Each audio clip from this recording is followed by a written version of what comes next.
एह दुनिया में प्यार के जैसन। आपकी आंखों में आंसू है, आखिर ऐसा क्यों? बुरा लगा था, बहुत बुरा लगा था। बहुत बुरा लगा था।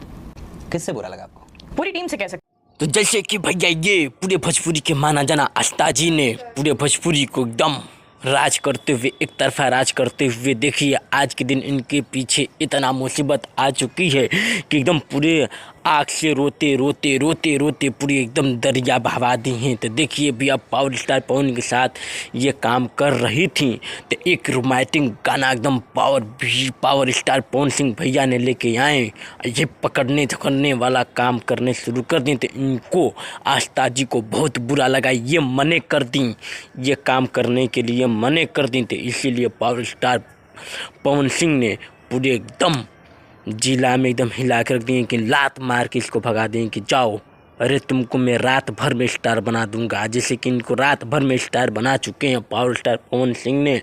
तो इसी के नेते ये रो रही हैं, खूब बहुत से ज़्यादा रो रही हैं। तो भाई आप लोग कमेंट में बताइए कैसा लगा पावर स्टार पवन सिंह भैया का ये आदत, तो आप बताइए भाई।